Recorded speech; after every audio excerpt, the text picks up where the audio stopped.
We had Nice. a we had a small, my son and my wife, and we had a small toilet, a Mm. small feast. I gave them some gifts, and we put a little bit of money away for charity that we're going to give away, and that was our poem. Yeah, no, that's a good look. It's a good look. How was everybody out there? It was good.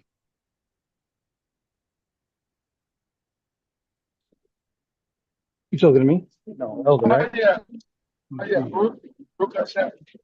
Yeah, yeah, for real was really good. It was elevated. We went, and we heard the Medina raid at night, and then early in the day, the next morning. Uh, then I also read, to my family later that evening. And so then we went out and handed out gifts, gave out to the poor. Uh, it was at a really good time. Really, really good time. We had our soup. It's real nice. Wow, that's crazy. That's good. Let me ask you this. So were you like did you go to the Dallas community? What's up, Otino? Or would you Yeah, or did you guys yeah, oh you guys went out there?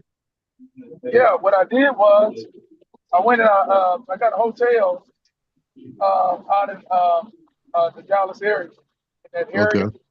Yeah. And what they do is they do a very unique thing. There's a rabbi there named Rabbi Epstein, and Okay. what he does is he opens his house. So he has a synagogue he built inside his house. And when like if you are not like a part of the synagogue, anyone that's like you want to just hear the Medina read be read, you Yeah. go there and you go there and hear it, and it's very interesting. It's very, very, very cool because you get to meet a lot of different people, lots of, and get to see because there's like members of this synagogue that's actually there functioning, and they had Mari prayer going with at the end of Simcha, Shikra prayer, and so it was cool because last year I really didn't catch the idea of because we bought a Medina and we read it, but we found out that you really it needs to be a scroll. And the Medina be read in Hebrew was powerful. So it was real cool. Yeah, no, it sounds like a serious adventure. Anyway, With everything going on out there, the war and the bombing, how are you doing? yeah, I mean I'm pretty good, thank God. I was gonna say something that Otino, how was your Purim? It was cool. Um, we got to have a little kavana. Yeah. Had some things, personal things that kind of went on, but they got worked out. So it was good for him. Okay. All right. Yeah, so it's like I think it's like I think this is like one of those moments in life where it's like you don't realize how crazy things are until like in retrospect, right? Because like I'm like literally looking at like missiles and drones like flying close enough to my place where debris is flying all over the place, smoke's all in the air. You know what I mean? Like this is like real war. Like this isn't like you could even make the argument like Gaza when the whole thing happened on October 7th. I was like, it was in the south of Israel. It's not like we saw Gazan, like Hamas, running, God forbid, right? I mean, we had terrorist incidents, but not like full blown. You know what I mean? Like you would see like if you were in Gaza right now or other places around there, right? So, but it was still like an impactful thing. You know what I mean? And they did fire rockets too. I mean, we all forgot. I mean, they used to fire a lot of rockets, right?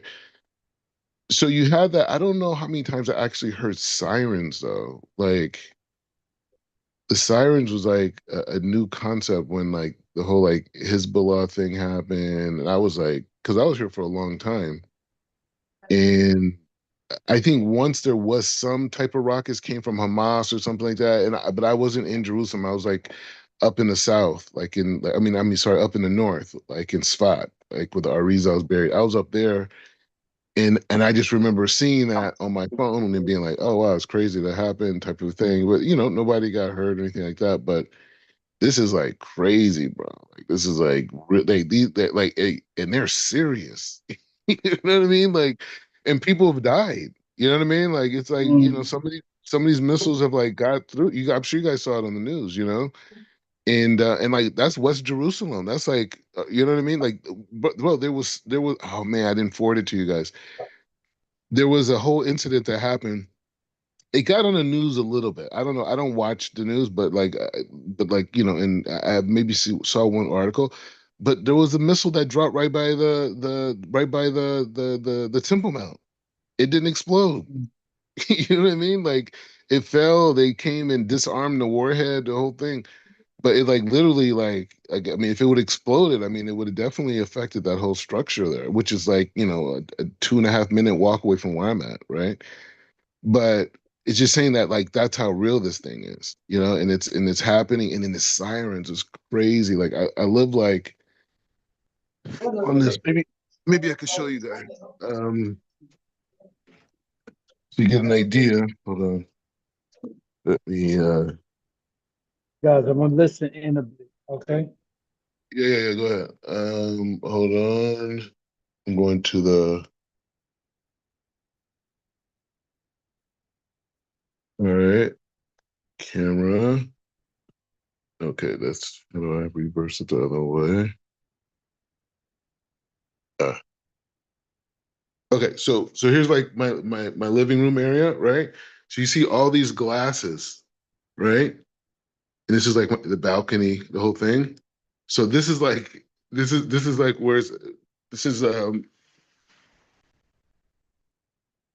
so straight over there, that mountain over there, that's the Mount of Olives, where the Torah says, all the dead will be resurrected, and Mashiach will blow his horn and that whole thing, and then yeah. But so, anyways, it's a whole crazy structure. But this is the old city. This is where I live. But you can see here, it's like all like what is this kind of like a lounge type area? This is actually a scroll that a friend of mine's working on. Anyways, but you can see these are all windows. You know what I'm saying? And so like it's kind of like a dangerous situation. But my room is separate type of space. There's a couple rooms here, but my room is separate, and so I don't know. Either way, this isn't like I guess per se the most safest place, but what is? You know what I mean? At the end of the day, the people who got killed out in Beit Shemesh, their souls should be elevated. Um, they they were in the bomb shelter. You know what I'm saying? Like they were in there, and that missile just came down. So so whatever. So all right. So anyway, so we're back in it. We're back in the learning zone. Sorry about last week, bro. It was crazy. Like I couldn't even think. You gotta realize when the whole thing happened. It was just like I think I talked to you guys right after that. Maybe I'm not sure. I think so. Maybe I don't know. But when the whole thing happened, I was in shul, right? And we were reading Parsha Zachor. I think I told you this, right? Ocean, I told you guys this, right? Yeah, you sent us a voice memo. Just a voice note. Okay, fine. Anyways, it was a crazy thing that we're reading the Torah portion. In the portion that we're reading, Zachar is dealing with this idea of Amalek, this whole thing, and then as soon as we're reading it, it goes off, right? So there's this guy. He's in Nakalot. He's like a big Kabbalistic type rabbi. I've never really. I mean, he only speaks Hebrew, so I don't really. But I dive in with him because he does like the Kavanot and all those type of things.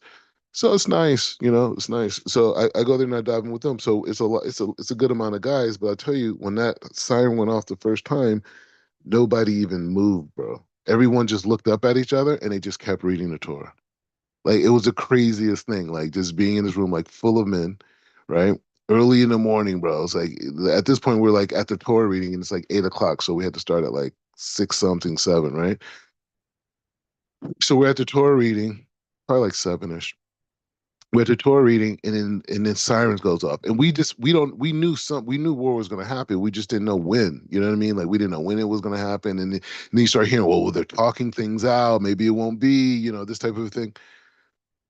So we're just going through it, and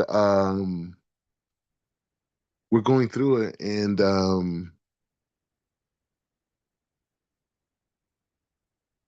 so we're in Shabbos, right? I mean, we didn't think that'd be. I mean, no. At this point, we don't even know if it's going to happen, right? Because you hear all these reports in the news. So the thing goes off, and from that point on, the rest of the day, it was just like boom, boom, boom, all day, nonstop, like crazy levels, right?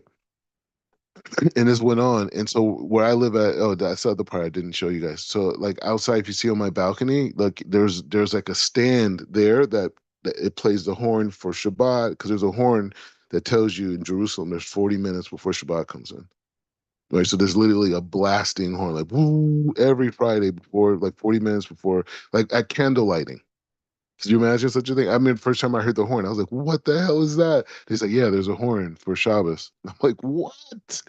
Like, I remember that was a trippy moment. But so that's the horn. But also out of that horn, they play the adhan, the prayer that the Muslims do. And then also, it's also for when the missiles are coming in. That's the sound, bro. And it's right by my window, right? I mean, right by on the other room. And anyways, the point is just saying that the point is just saying that um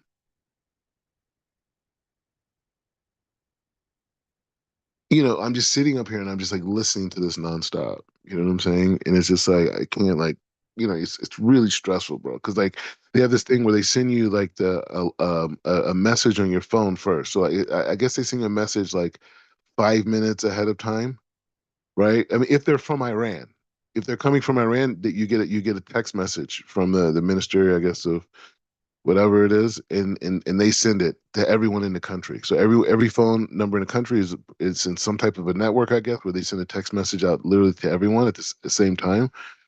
And I mean, obviously, I think they probably break it down if it's coming towards the south, north, whatever. Anyway, but the point is saying they send it out like I think it's 5 minutes. It could be 3 minutes, 3 to 5 minutes. So you have that amount of time to go from that moment to find a bomb shelter, right? Most places in Israel built with bomb shelters. Then from there, after there, like 30 seconds before, or maybe a minute before, you have the sirens are going off. Just shh, shh, shh. So every time you hear this, you're thinking to yourself, hey, this may be it. You know what I'm saying? Like there's no guarantee that on this, because it's happening, bro. Like you saw places in Tel Aviv got hit, all types of. This is like a real situation. So, anyways, it really brought a lot out of me, and I was really like really connected to like the pain of the world. Every time I would hear the sirens, it would just bring chills up my like spine. It was just like it's just all like an expression of just like hatred, and just hatred for no reason, and the lack of understanding of the whole picture and the big picture, and being so stuck. You feel violence is the only means of. So, anyways, it was really an intense thing to experience on this such a like big level, because this is like they really want. I mean, they're still firing. I mean, it's like we weren't even sleeping for a while, because I mean it was all night. It was all night, so it's like.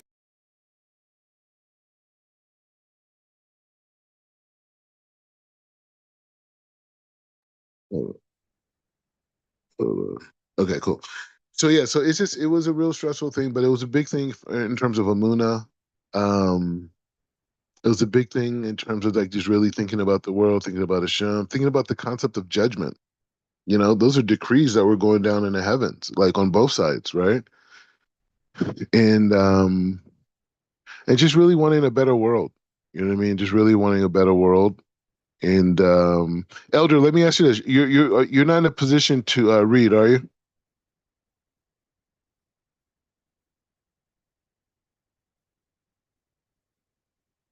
No, I'm actually driving right now.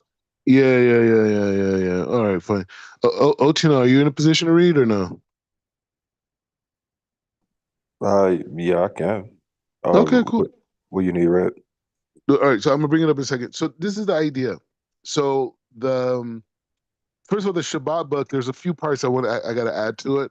I think I don't think I was so. I could have went more into Netilat Yadayim, and then also Motzi Shabbos. Anyways, the point is just saying that the mechanisms of the writing the text and being able to bring these texts out is is crucial, right? Because the thing is, it's like it's one thing to be able to give a great, class. We're learning really deep stuff, but it's another thing to be able to put it into practice into the home, and then also be able to do it independent of the conversation, right? And so that's why the writing stuff is so important because that's how ideas can really spread, right? I mean, yeah, you have an audio, these type of things, but people need to read things. They need to go reflect on it. When you're reading something, it's something very powerful about it. I mean, also listening too, for sure. But there's something about I think with listening you get a different energy. But I think that when it comes to technical spiritual matters, the text is so important, right? And it's like because it's an intimate relationship, even if it's on your phone, it's just reading something. It gives a certain, I don't know, it has a certain command to it, right? So um actually I'm finishing another book. I think it may even be finished by today. I can send it out to you guys. I think I'm holding by 6 or 7 at this point, right? I'm not exactly sure, but because I mean, I just have to go over it. I'm just going, you know what I mean? As the concept, because all these concepts I've had for a while, but I had limitations, financially to do certain things, right? And also environment too, because the thing about books and writing and all this stuff, you need real editors, right? And most people think like editing is like grammar, like, someone who makes sure you didn't misspell or this or whatever. But a real editor, like on a real professional level, is someone who understands, number one, who your customer is,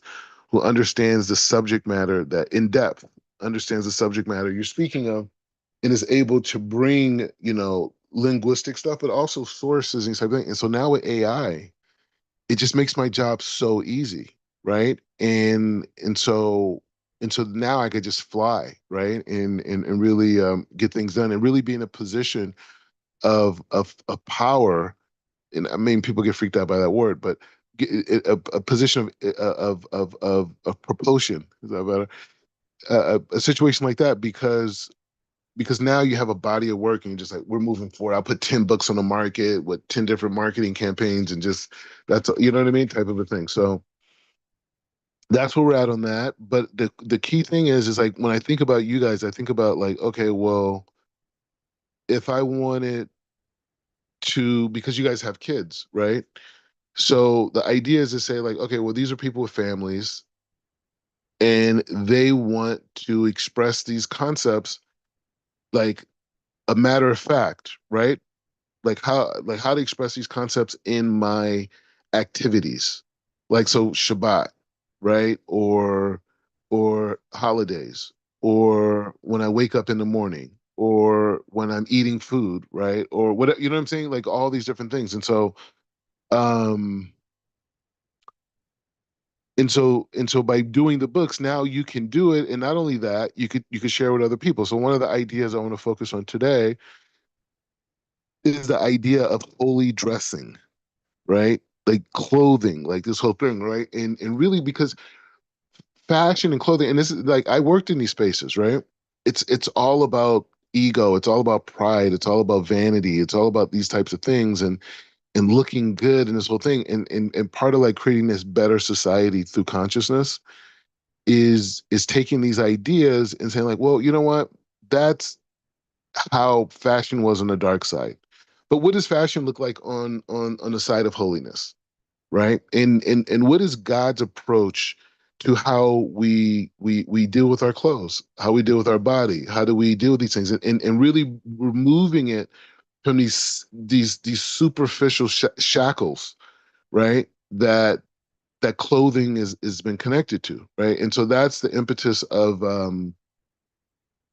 this piece that I wrote. In the piece, the main significance of the piece itself is not so much the piece as it is well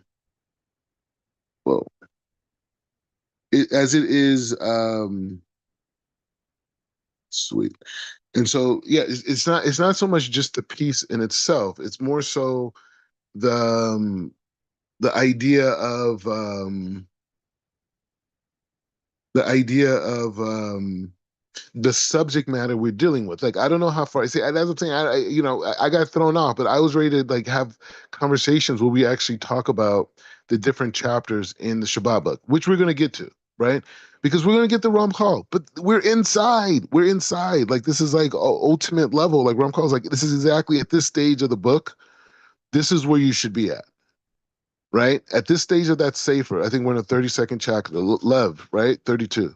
That was also Stoudemire's numbers, retired the sons. The point is saying at this stage of the book, we have to completely actualize what we're learning so we could be able to really manifest that next level, because we don't want to just learn the next level. We want to experience the next level, right? So we have to make sure that we're like experiencing things. Okay, so with that being said, we're tackling subject matters. Like even in the Shabbat book, bro, we're dealing with cutlery, napkins. We're putting the whole thing. We're bringing all the and the thing about it, unlike other people who've come to pass, I'm not making any of this up. This is they've been writing about this for 2,000 years. You know what I'm saying? Like it's not like I'm like coming in and be like, hey man, here's a new way.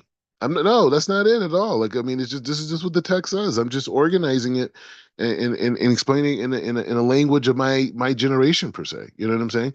All right, so let's go. Okay, Otino is going to be a reader. We're going to bring this up. This is about clothing. You're going to see how like creative I was able to get. Hold on. But this is so great for kids, by the way. Like the way I wrote this for kids. I wrote this for your children. I wrote this so you could talk to them about things that you already do. You already talk to them about hygiene. You already talk about these things, but to be able to bring the kedusha to it. You know what I'm saying? Hold on. Let's get this thing going. Okay. I can't do that. Can't do. Hold on. Is that it? No, that's not it. It's annoying. All right, fine. Do it over. Okay, here we go. All right. So we're back at it. So you Ochino, you got it? You there? Hold on, so you just want me to read? Yeah, we're gonna read and then we're gonna talk about each section out like let's say group study. Okay. It's like we're gonna bring out the idea and then you read it and then we'll talk it out. Like I hear your perspective, you're the reader, we'll hear what you got to say, and then we'll go into a discussion about it. Okay. Yep. You don't have to Uh, read it. You can read the title. You have to say my name. It's weird. You know what I mean? I'm here. You know what I mean? the architect of the Lavush, Drake, Kabbalah, and the holy art of dressing, and the sacred geometry of Hasidut.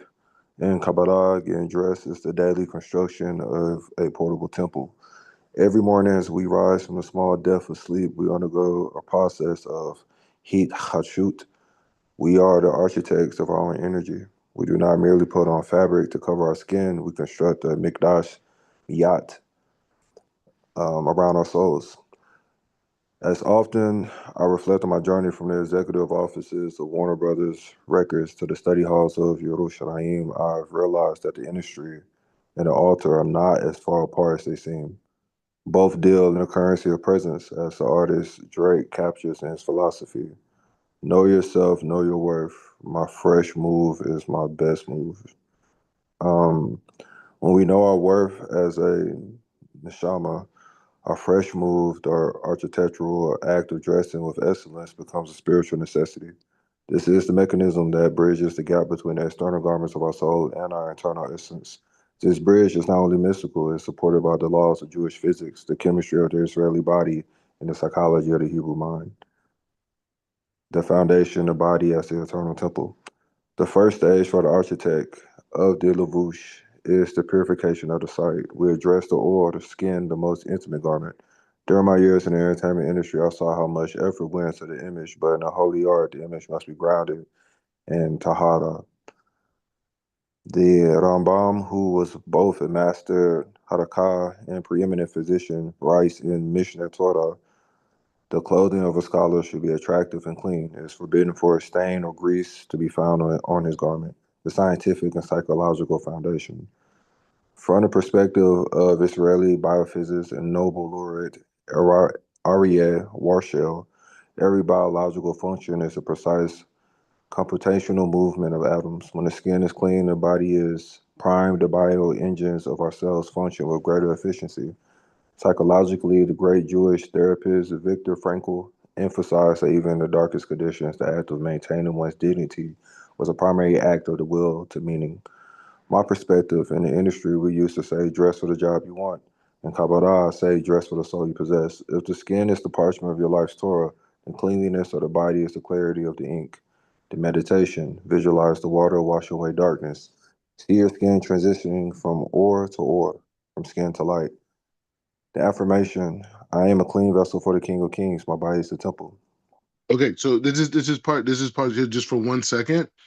So first of all, Ocean, what are your thoughts on? I know you're reading, so you didn't get a chance to fully think it out. That's how I am sometimes. But what are your thoughts? Um, yeah, just bringing you know, one of the jobs that we have as creations of Hashem is to make heaven on earth. So we create a bridge. So every physical component has a spiritual essence. So this is kind of just bringing that to the forefront of the Kavanah, the thought that these physical movements have a supernal place. So you're creating a bridge through your action to bring heaven to earth. That's kind of what I'm thinking now. Anybody else got any points? Nasi Elder? For items without it's a quick pickup button. This is just something that I understood here, that I understood when I was in right here in the city. What we had in each community, right? What was a very, very, very big thing was when you walked out here and you seen a Muslim, you knew they were, for the most part, most of the women. Man could be whatever, but most of the women. If you seen a person that was Jewish, you knew they were Jewish, right? If you seen a Hebrew Israelite, that's when it got challenged. Because you didn't really, there wasn't no dress code, right?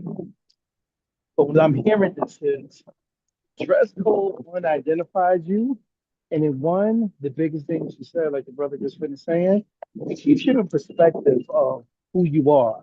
Sometimes some communities just look forward to fringes. I wear my fringes so it can remind me of the law, statutes, and commandments. But I looked historically, fringes started to be fashion, But I mean, if you get up and dress in a religious way, in a way that's supposed to be for Hashem, to represent Hashem, we keep that unity up every day. That kind of keeps our spirit in check, granted, if we allow it, and that keeps us in a state of righteousness, and also can attract people to our way of life, based off how we move and act. It's to me, dressing, a dress code, especially for a group, is a check for a person, how they're going to act, talk, and speak at all times. Granted, they take it serious. That's all I have to say. Yeah, and I'll just say, I'll just respond to that. Like the thing is on this side is that at this stage, at least in the conversation, we're just saying that the act of one's cleanliness, right? One's relationship with the sour, it just isn't like not to smell bad, right? Or to fit into social culture, but rather it's an act of connection to the creator, right? And I think you hit it on the head earlier. Ultimately, what we're doing is we're redefining movement, right? And redefining what it is to move as a human being physically and how to engage, because people think the spiritual experiences is over during Shabbat. No, Shabbat is training you. about everything that you're doing during the week. Like you should be serving. Now, do you have the same laws that you have on Shabbos? No, you don't have the same laws. But what you do have is you have this dynamic where you still the same sensitivity we have on Shabbos to not mess with the light or tear something that we don't, or move things we don't need, whatever it is. The point saying that sensitivity we have to have all the week, not because, oh, you're so pious. No, because that is a mechanism to connect to the kedusha, right? So like right now we're changing the shower experience into a spiritual meditation. So notice on all these points, there's there's an affirmation, and then there's a meditation, there's an affirmation. So these meditations are extremely important for all of us, right? Is to have in mind that I'm going and I'm removing not just the physical, but also spiritual impurities, right? And as I'm getting out of the shower, I have an affirmation about this component of what am I, right? Because we want to keep our kids away from impurities, right? Lustful behavior, all these different types of things. You address that without addressing it by focusing on the purity. And I noticed that was a very big thing, that when a lot of girls went to seminary, they really got them on that modesty thing in that way. Like they were really like, oh, well, this is like, this is how you should act, and this is how you should cover yourself. You're so pure, you're so precious to Hashem. And they really tap in that. And a lot of girls, they stay modest their whole life because of that experience. You know what I mean? So there's something about the reminding us of how holy and how pure we are. And having that kavana going into the shower could really strengthen a person's mind to not sin physically. Elder, you got any points on this?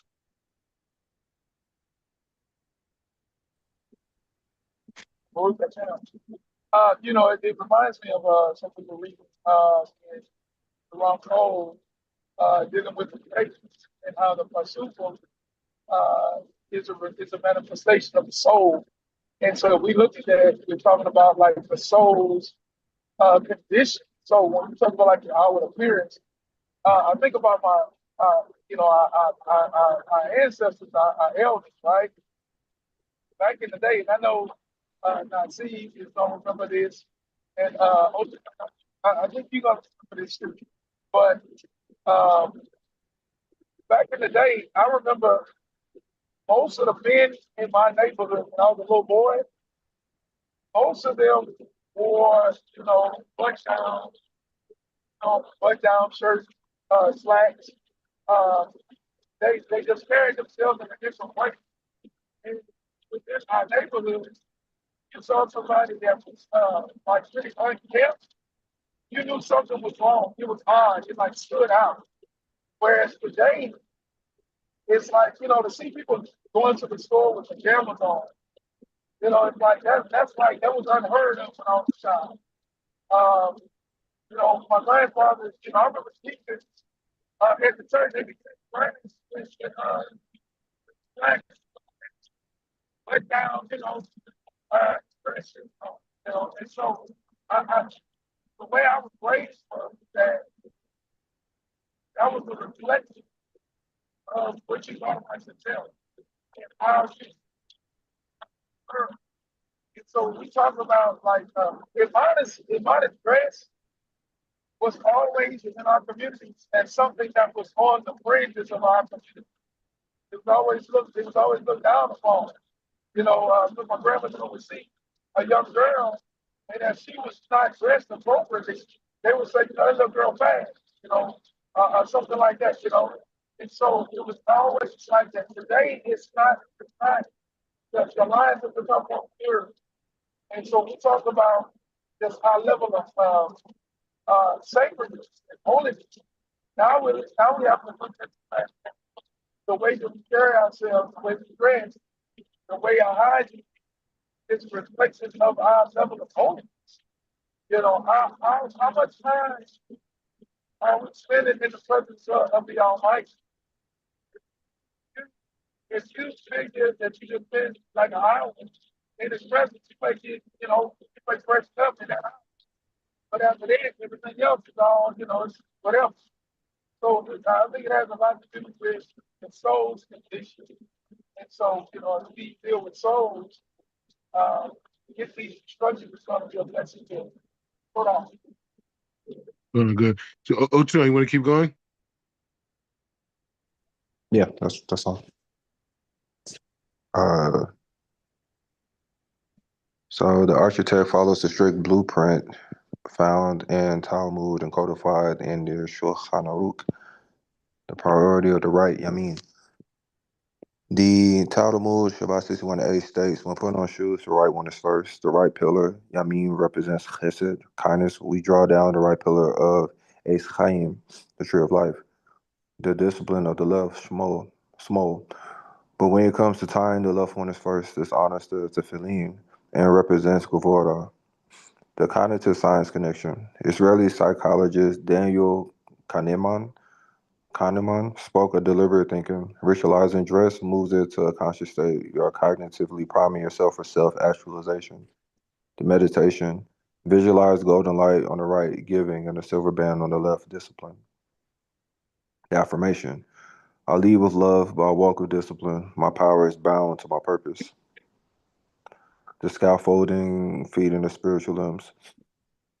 The Shalid HaKadosh writes that dressing for the sake of the Creator turns the act into a mitzvah. The physics of intention. Albert Einstein taught that energy and matter are interchangeable. In Nefesh HaChaim, intention triggers a flow of ore from the Ein Sof. My perspective. I sat in rooms with the biggest stars in the world, and I've seen them draped in the most expensive fabrics, yet still feel naked. Without Kabbalah, clothing is just weight. With Kabbalah, fabric becomes a frequency. You aren't just wearing a suit, you're wearing a power grid. When we dress with intention, we feed our spiritual limbs, which in turn speeds up our physical body and allows us to be consumed with God's light. The architect of the lavush, constricting the vessel. Socks represent the inner garment of the nefesh, corresponding to the spiritual garment of the mahashava, thought. Your main outfit represents the spiritual garment of dibur. Drake captured this in fancy, intelligent, fashion, confident, calm, just perfection. The holy art of dressing, the final seal. In the Beit HaMikdash, clothing was for kavod, Tiferet, honor and glory. Israeli physicist Nathan Rosen explored quantum entanglement in the holy art. Your clothes become entangled with your soul. My perspective. People ask me why a rabbi cares about fashion. I tell them because the tabernacle was the most fashionable tent in the desert. It was designed with gold, blue, and purple wool. God cares about the aesthetic because the aesthetic is the skin of the spiritual. While putting on my final coat, I am sealing the light of the endless into my physical frame. The meditation, stand before the mirror, visualize the light radiating from your heart, through your clean skin and illuminating every fiber of your clothes. The affirmation, I have clothed my body in honor and my soul in light. I am unified vessel, consumed by the light of the endless, moving toward the redemption of Mashiach, the architect's blueprint for Mashiach consciousness. When the architect of the Lavush completes the daily ritual, they bridge three worlds, the biological, the Rambam, the psychological, Frankel, and the spiritual, Ari HaKadosh. Every part of the body that we have intentions for receives light from the endless world, feeding our spiritual limbs and manifesting God's presence in the physical realm. Conclusion. The mirror of the Mashiach. As the architect, you recognize no gap between your internal holiness and your external presentation. By following the energetic order of the right and left, you transform your bedroom into a sanctuary. You walk out not just looking fresh in the eyes of man, but pure and consumed by the light of the Creator. You are raised to stand, Lifanei Hamadek, before the King. Yeah. Is that okay? All right, Rukasha. It's good enough. Hold on a second. I'm trying to get this. Let's talk this out. Okay. Oh, there we go. What am I doing, bro? Back. There we go. Okay. And stop sharing. There we go. Okay. So we're back. Okay, reflections on it. Kind of just following the same train of thought I had previously. It's just it's bringing a connection, the kavanah, and you have the traditions to guide you through the meditative focus. Mhm. You When Hashem created the world, He spoke it into existence. But they say the thought arose first. So we speak truth to power. So you manifest through your thought, and absolute to Bariya, and then it goes down to Yesirut, Yazira, and then Asaya. So it's kind of showing you in the physical manifestation, like you can have you can have these thoughts, and they can connect you to your Creator. Are they automatic path? No, you have to purify yourself. You have to keep it simple. Walk the true path of just purity. Um, Before it's not like it's a cheat code. And I think that's what a lot of people try to do. They try to just skip the line without doing the work. But what you're bringing out to us is for those who are actively following the path. Now here's the next step.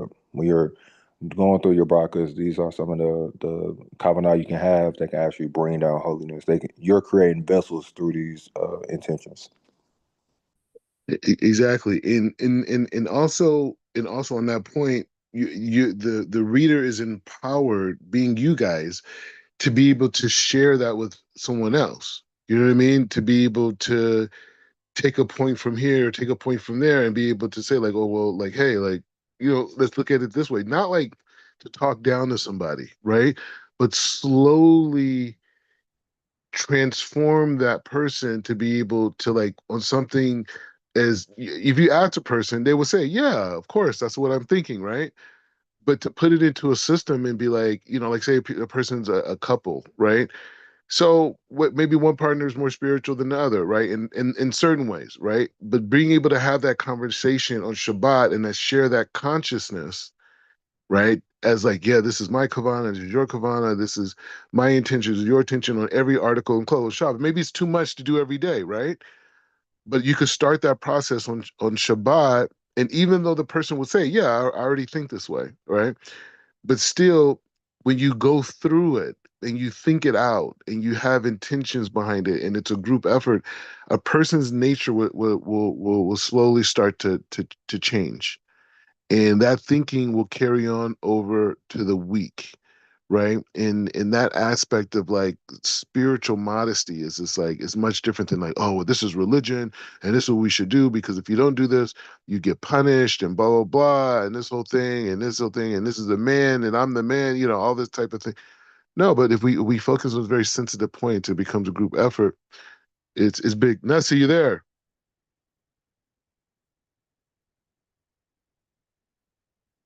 Yes, I'm here. Thoughts, please, brother. No, oh man, I'm just in agreement with what everyone was saying. It's just that the only thing I'm thinking about is pretty much off subject, so I didn't bring it up. But my only Mm, thought was making sure, especially in my home, that I'm a day-to-day example of these things because like I said earlier, I don't care who it may be. Your wife, your children, nieces, nephews, uncles, anybody that's trying to do this way in life, it's like you really got to be steadfast doing this so they can, hopefully, if they desire, catch up, and for the children to continue. Because this is like, this is a lot of people. This what I yeah, a lot of people think, all right, I get this, I got some knowledge, I need to go talk, I need to go say this and say that to the people. I think when you first start learning, as I got older now, that you should adapt silence, because you have to get to the point where this becomes second nature, right? And I think a lot of people don't understand serving God is a full-time job.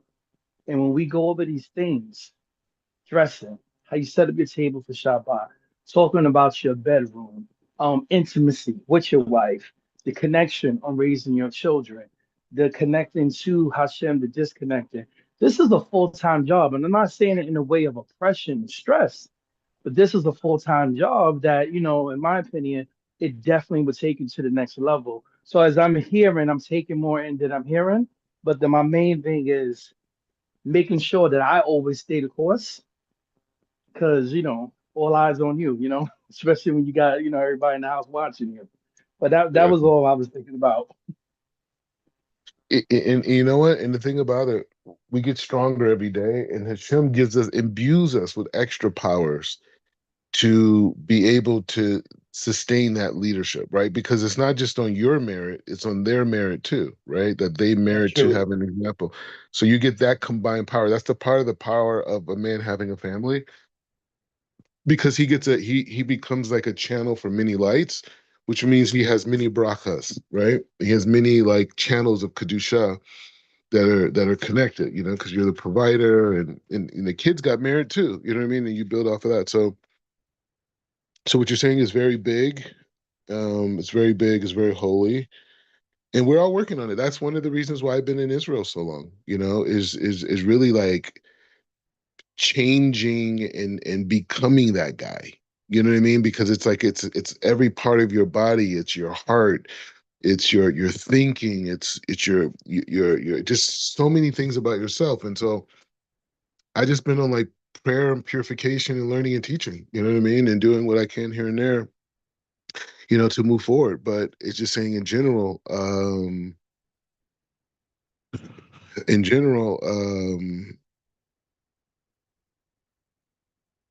like, yeah, it's an everyday thing, and you got to ask Hashem for the strength, to be able to perform and do that for the. I mean, everyone's watching. The angels are watching, right? That's the main thing. Like, yeah, I mean, maybe the kids see, maybe the spouse sees, maybe whatever, but the angels are watching. Hashem is watching, right? And that's the whole purpose of this idea of the consciousness of dressing, is like, no, Hashem's in front of me, right? And that's my mode of conduct. God is in front of me, right? And God's seeing everything that I do. You gonna say something? Okay. So Yes, anyway, I'm so here. that okay, you gonna say something? No, I wasn't. Oh, okay, cool. So anyway, so that's part of this idea of transformation and movement. Elder, you got any ideas? Yeah, just to build off of what I see is saying, you know, what one of the things that I think that would be good for us all to focus on is building the systems, that help us to achieve these things. Because I think, when you talk about like our relationship with our wives, talk about children, friends, how we carry ourselves, what's our relationship, how can we get closer to God, right? Um, I think keeping a focus on the end game, like what is the goal? Like what is the goal that we're trying to achieve and accomplish? Because it's about us making it and getting close to Hashem in our ultimate way in the world to come. And see, while we're here, if we evaluate everything that we do and being able to relate that, especially in our own lives, as far as being leaders of our family, just holding ourselves to that higher standard, and allowing ourselves to have the ability to take ahead, you're not gonna always win, and understanding that, and we were talking about this earlier, that losses are not always failures. They use it. We can't throw them away. When there's a hiccup, just get back on track and learn and use that as a building block. We were talking about this over Shabbat of how to elevate whether it be attire, whether it be anything that we're doing um, as men, and we want our families to follow, right? And we were talking about Rabbi Mordechai. He gave an example of his son, and man, that really stuck with me. That he took her life, the life that she lived, and to a lot of people, and all of us, we all have family members that went through the same type of situation, right? But I mean, look at the classics of the mindset that says, "Hey, her life helped me. her life motivated me. And that turned her life, when everyone else would look at it as a loss, into a win. And so I think that keeping that in mind, the end goal, we're trying to make it to the world to come. We're trying to get close to Hashem, and we're gonna have the right intentions in trying to accomplish these goals for our family. So, Toda. Yeah, no, I appreciate it. I mean, I think we're just working this thing out, trying to bring new technology in, new critical thinking, new options intellectually. We want to submerge ourselves in Torah completely. Torah is everything that we do. That's where we're at. Everything that we do is an expression of Avodas Hashem. That's how we stay connected. That's how we stay fulfilled. We have to transform our entire perception of the 24-hour process as one long mechanism to serve Hashem every day, going to higher and higher levels of consciousness, higher levels of pleasure, right? And higher levels of completing our purpose on why we're here in this world. That's the focus. So it's like, oh, well, you know what? I have the solution for you. No, here's the information to access your inner power, right? That inner power, that knowledge that you have in your neshama, that parsufim, is like, hey, we don't know what's in there. I mean, we know a little bit, about me, about you, about the next guy. But the bottom line is it's a constant process of revealing that inner light. And that's what separates us from AI. AI is pushing us to get to this point where we just focus on revealing our inner light, right? Because the external self is it has a purpose, but it doesn't have the same value, at least on the economic level, that it did before, right? So now we're in a new era where it's post AI, and it's a new reality, and it's about our neshama. It's about the light within our neshama. The root of that light is the name of God, the Hashem Avaya. So we want to connect to that inner aspect, right? And so the more we could apply consciousness into everything that we do, we build that faculty, which is really the skill set of the future, right? So the skill set of the future is being in touch with your neshama and being able to reveal unique lights. That's it. It sounds like a crazy thing, right? It sounds like a crazy thing, but imagine back in the day when people started working on farms and we're doing agriculture, and you would have came to them and be like, yeah, in the future, they're gonna have, like these computers, and you're gonna sit there and you're gonna type in these things, and then there's gonna access all this information all over the world, and then after that, they're gonna have this thing called social media, and you're gonna be able to like imagine explaining that to someone in the 1300s and the 1200s that were like farming outside, and you came, bro, they'd say you're some crazy heretic. So I'm saying the future is the people who have the ability to connect to their inner lights, they're the ones who are going to have the creative advantage. And then they're going to be the ones that be able to withstand any transitional changes that we go through as a society because of this new era, right? So anyways, we keep building on this. More writings, more of these types of things. Feel free to share with family, reflect on it, maybe, you know, learn it and then put it in your own words. You know what I mean? But we're going to keep going, and we're going to cover every aspect of physical movement and thought. The different. Go ahead. Go ahead. Oh, just one question, because I Yeah. know I'm going to be doing major catch up. What, where are you? Where are we exactly at? Because I know wherever you at, I got to go backtrack and push my way up. What section are we studying? 'Cause I know you said the Shabbat book. Yeah, I would. I mean, before the war happened, I mean, I sent the Shabbat book the week before that, Oh and no, the plan. oh, sorry, you're talking about that one. I was thinking about. I don't know if it was the Mishnah. They had a whole section on Shabbat. I didn't know if you was reviewing that. Kind of. I mean, we have been through a lot of literature. I'm sure guys probably can't Okay. even remember how many safer we've been through. But the upside for you is just that where we're at now is that you could, we got a group chat and in questions you could ask the guys, and we could build. You know what I mean? As that didn't exist Okay. before. You know what I mean? Okay. Great. Great. No problem. Yeah, we're good. But yeah, but the books that the writings that if the writings that I'm writing are really, the guys will tell you a lot of these concepts they've already learned them. right? So I'm just putting it in text and like, yeah, it's great, it's a good idea, blah blah, So based off of the writings that I have, at least on the Substack specifically, you'll be able to catch up on most of the ideas and get familiar with things and be able to just keep blasting off. Okay, no problem. No problem. Yeah. Okay. Okay, so we'll continue on. Otina, I'll send you a message later on. I want to catch up.